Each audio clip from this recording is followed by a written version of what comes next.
Coming up next on MLR Weekly, Miami Sharks CEO Mariano Filippini. Bryan Ray of America's Rugby News has his heart broken by a Major League Rugby development and something in the Rugby World Cup. And John Fitzpatrick of Rugby Morning with MLR News and whatnot. Rugby Wrap-Up's MLR Weekly brought to you by Sheehy Auto Stores. It's easy at Sheehy. The Pig and Whistle, New York City, the world's best rugby pub. And Lean and Limber, stretching your way to a healthier lifestyle.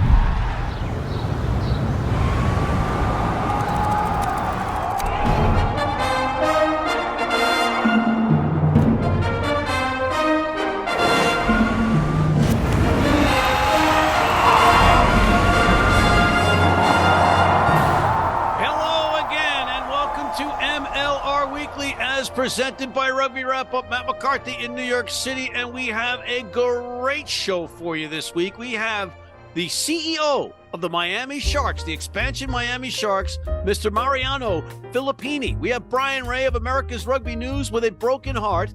But before we get to any of that, we have our recurring segment, Rugby Morning's Coffee Break with John Fitzpatrick. John, welcome back to the program. How are you? What do you got? Hey, Matt. I feel great to be back. Hey, before we begin, I want to go back and revisit the conversation that you had with New York GM Steve Lewis last week, because he revealed some stuff about the MLR schedule for the 2024 season that I think a lot of people may have overlooked. What's going on there? There's that shift in the schedule where it's either 2 or 3 weeks later than it normally has been, and it's going to start in March, and they'll take time out for the internationals that will be played, including the Eagles, of course. Oh, and Bryan Ray will also be addressing how it will interrupt the playoffs. Playoffs? Yes, the playoffs. That's interesting. That's an interesting development. I'm excited to hear what Bryan Ray has to say all about that, because that's pretty big news. Next! Hey, let's move on to some player news. The Chicago Hounds, they've announced that they have re-signed winger Julian Dominguez. So he's coming back for the 2024 MLR season. He'll, play with Bryce Campbell again and Billy Meeks. So kind of retooling, reloading there in Chicago. Yeah, maybe a little continuity in that back line. And it was a vastly disappointing season for them because on paper that was a good franchise.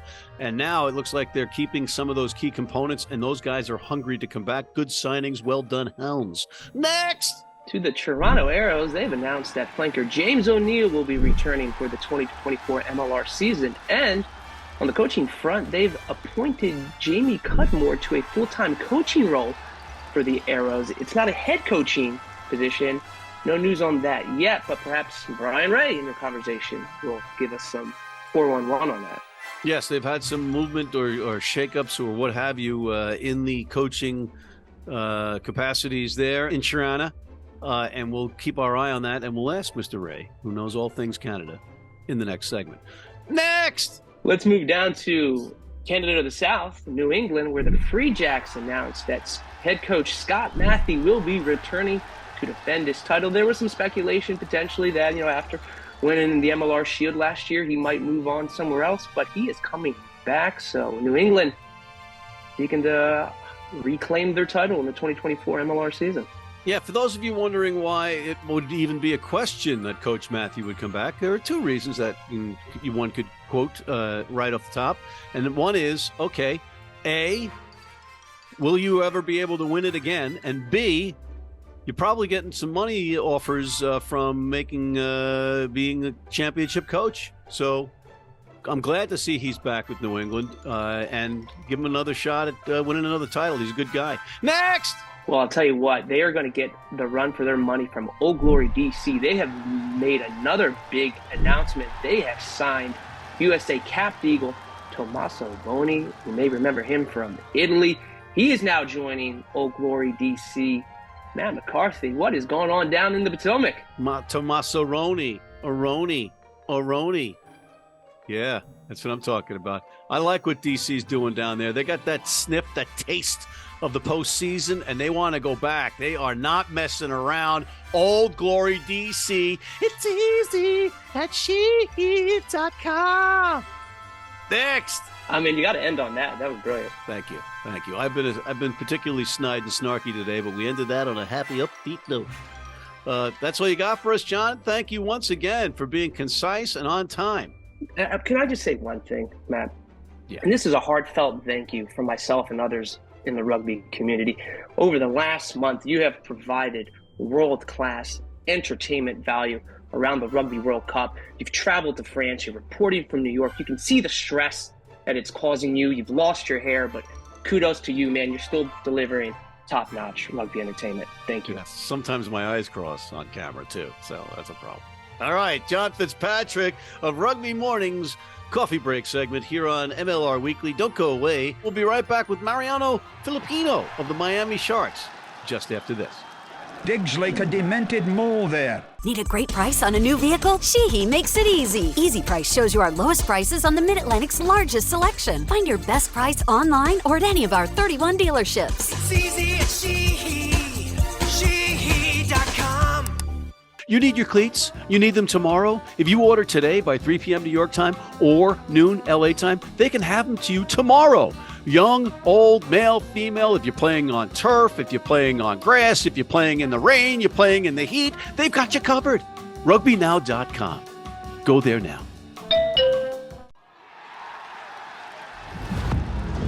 And we're back with Mr. Mariano Filippini. This is the CEO of the Miami Sharks, and we're glad to have you on MLR Weekly, Mariano.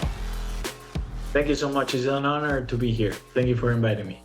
You're wearing that hat, but figuratively, you wear a lot of hats because you've got to do a lot of stuff.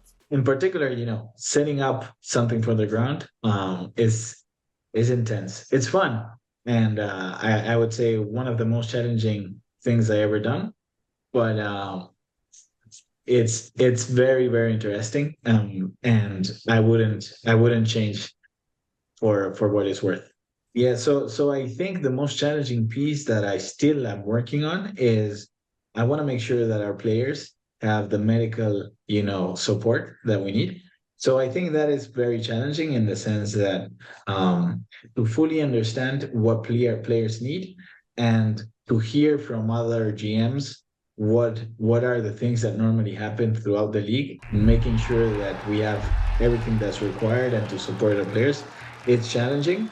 And I wish I could tell you I have already, already everything set up to do so, but I don't. So I would definitely say that is the most challenging piece. And the piece that surprised me the most is so many people are approaching just because they love the sport, just because they like it. And I would have said so that so many folks in Florida and Miami enjoy about the sport. We did a series of camps. We started a series of camps like on September. You wouldn't imagine how many people approached us, wanted to help, wanted to volunteer, wanting to, in little things, not that little things, important, significant things as well. So you started this thing from scratch, which it could not have been easy. And you're mentioning the health thing. Are you talking about workers' comp? Because that's basically what this is all about, workers' compensation with the health. Yeah, so it definitely has to do with workers' comp. It also has to do with finding a partner, a medical provider partner that understand the sports, that understand the needs of our players, and that is, that has experience in the sport that we practice. We all know that, a therapist that has experience with rugby or an ATC that has experience with rugby is not the same as one that hasn't. So that's a little bit challenging to find. Tell us about the coach, general manager. What do you got going on? Jose Pelicena, he has a great amount of experience. He's an amazing coach. He has more than 15 years of experience in growing rugby back in Argentina in a national level. I haven't announced yet on the full roster, but what I can say that we're getting closer and closer to the 34, 35 roster of players. Excellent. We're building a team. And I have to say, I'm proud of it. I know that, they need to meet, and this is going to be our first season, and let's see how things work. But we feel good about the team that we're building and the roster that is coming together. What are your expectations on the pitch? Do you want to compete for a playoff spot? Do you want to compete for the Shield?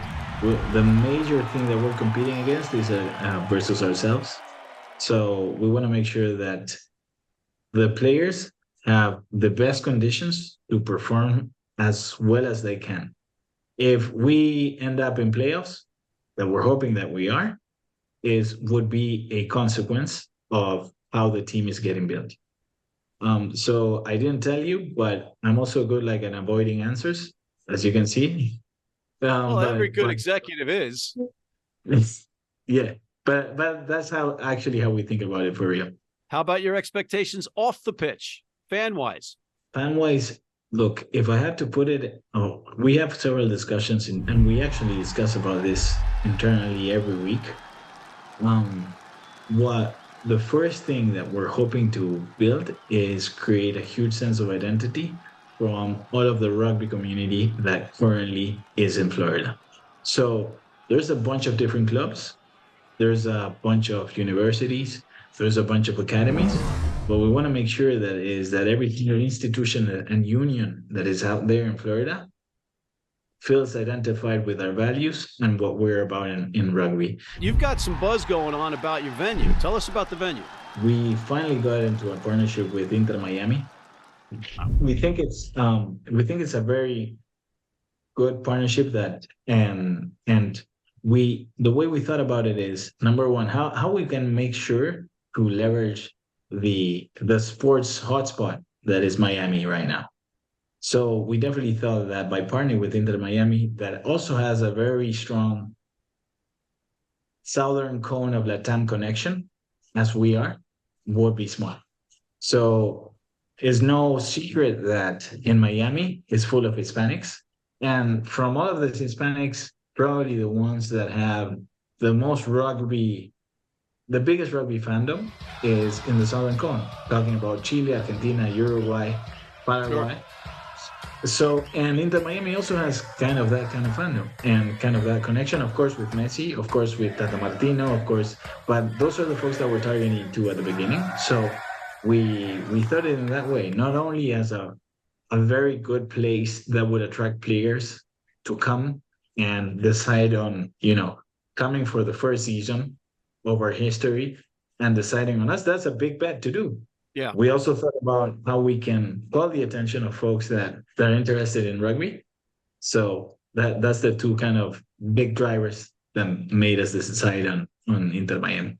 Some people say that the league should be helping to build the national team in direct fashion by having the majority of the players on the pitch American players. What do you think about that? At a high level, I do think that the league needs to have the national team, that's for sure. I'm really hoping, knowing that the World Cup is coming in 2031, I think that the US needs to be in the World Cup in the next one, and that should be a priority as well for the league. That's a good answer. And, that it was a tough question to ask. And it was just, I'm not one of those people that thinks that you have to have all these American players on the team because the Eagles pool will increase exponentially, and it has. It just hasn't translated into wins, but the amount of players getting exposure to good players can only make the teams better.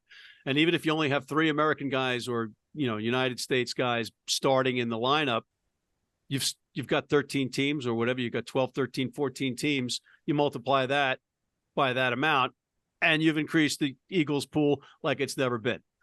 Sure. I look at it that way, and I also say that the market will dictate, right? Fans want to go see a good product, and it's incumbent on us, by the way, to make these players identifiable and make them into stars. And I think we can do a lot better job with that going forward.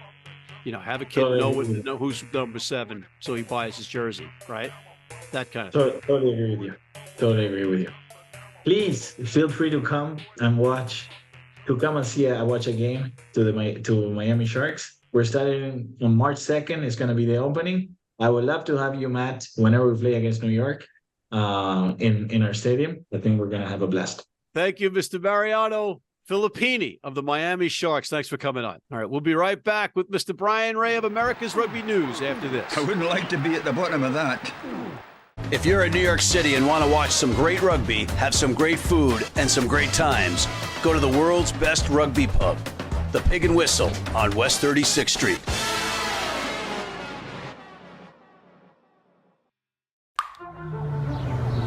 This is the Rugby Odds, where an unlikely pundit panel of a wordsmith, a WWE legend, a rugby star, and a supermodel scour the globe, seeking best bets and bad behavior. Are you not entertained?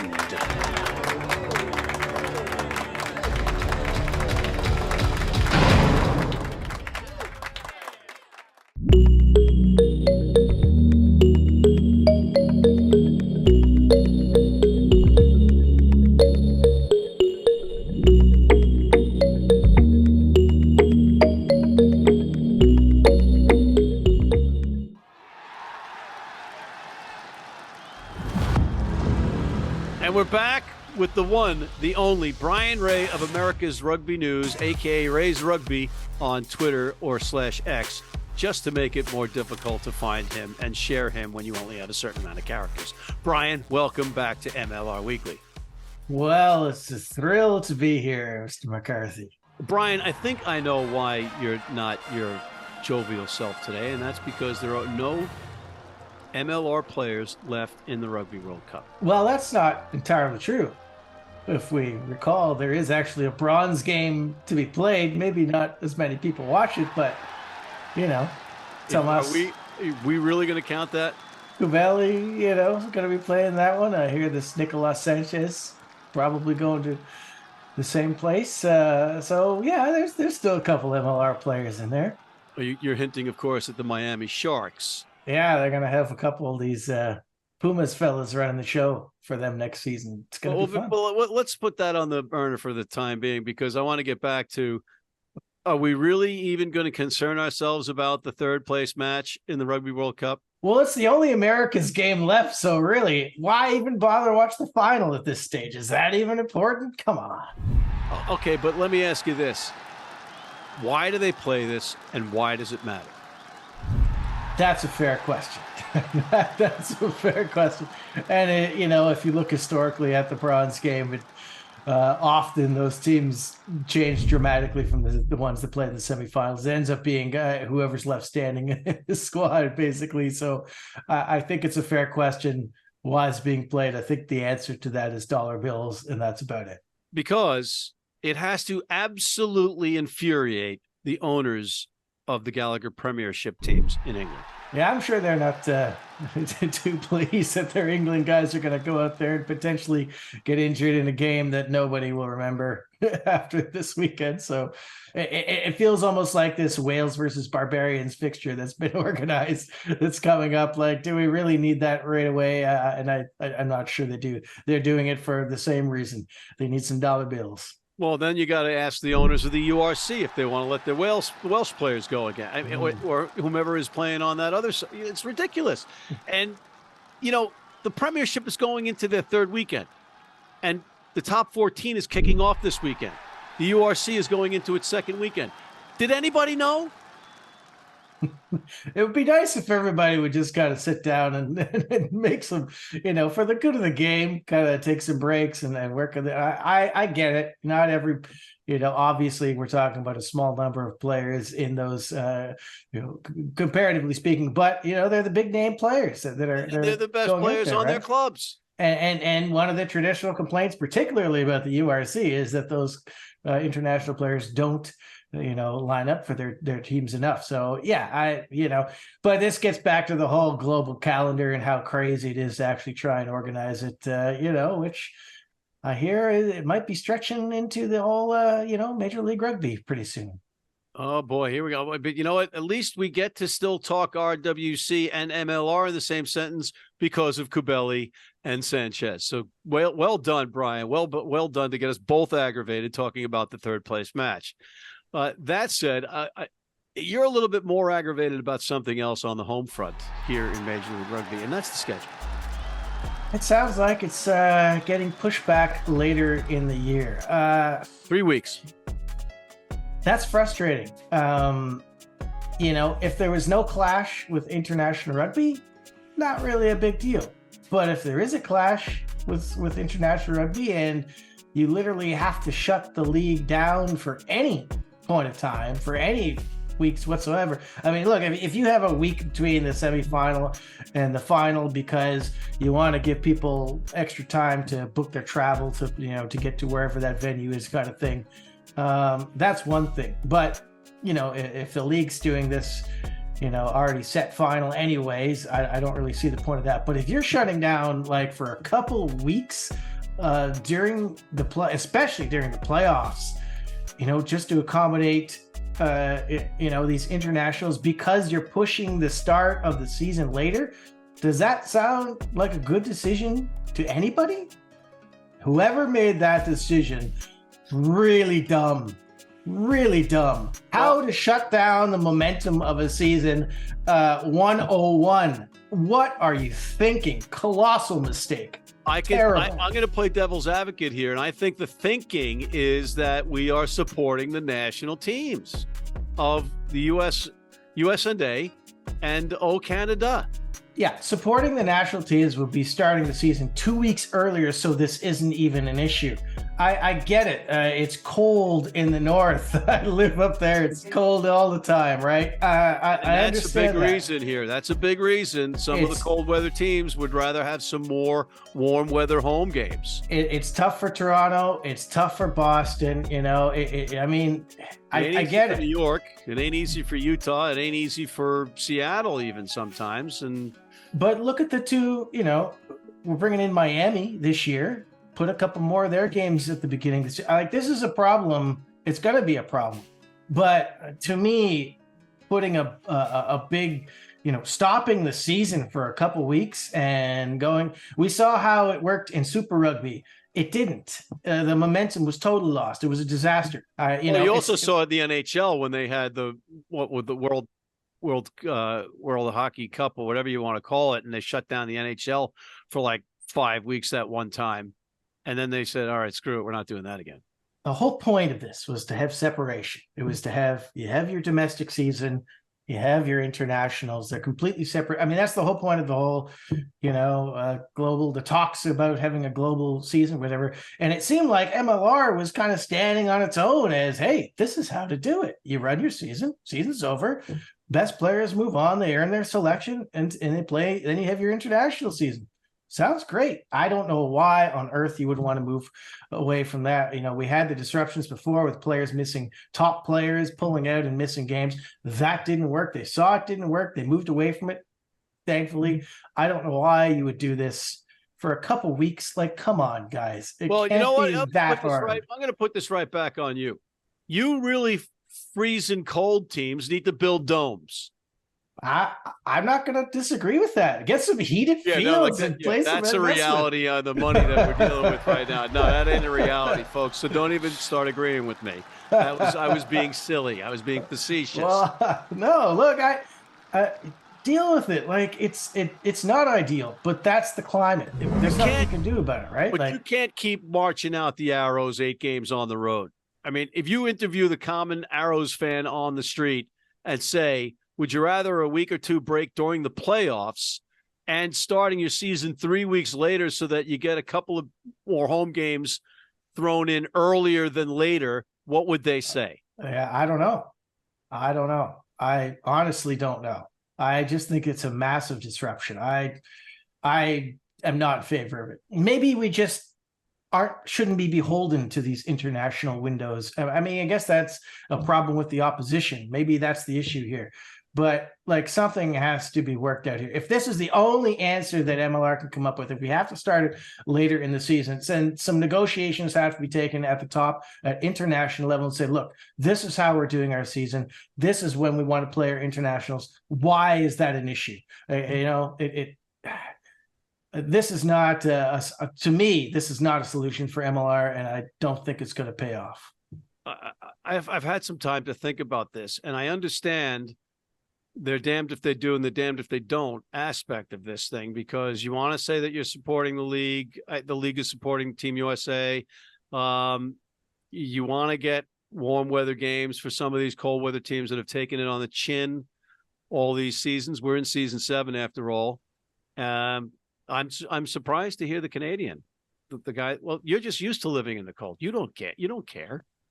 What do you care? Man, they made You this. eat the stuff for breakfast. You eat frozen stuff for breakfast. Remember the game that they made the Arrows play in Glendale? Like, Yeah, in the blizzard. I mean, just ridiculous, right? Well, Like, I go the other way. I say, okay, do it like, Green Bay plays, and then you could play in Miami the next week. I said, you play the games. It doesn't matter. You play outside. Fans will adjust. The players will adjust. The problem is, I was told the money isn't there to continually clear the fields, nor is it there for them for training purposes. So, we're not at that level yet where, we have the, clear the field overnight thing or have a heated field with coils under it. I mean, again, I'm blaming it all on you. I'll take whatever if you want to blame it on me, but I am not in favor of any kind, especially in the playoffs, stopping momentum like that. I just think that's a bad decision.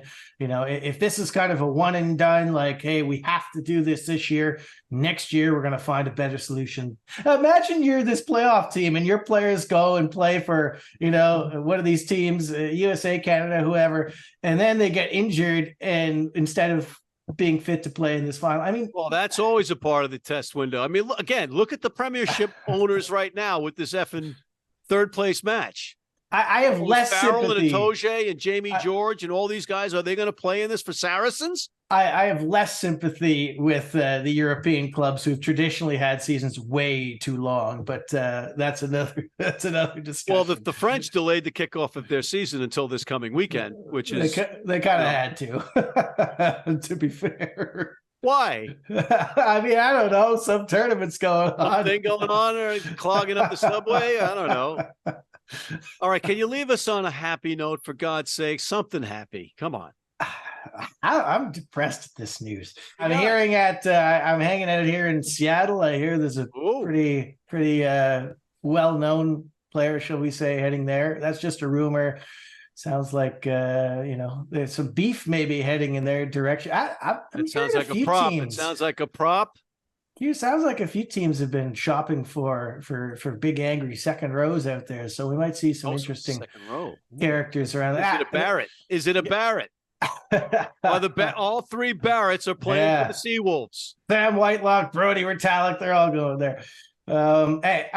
It just sounds like in general the standard of just about every team is going up, as it should. I can argue with myself till I'm blue in the face about this scheduling thing.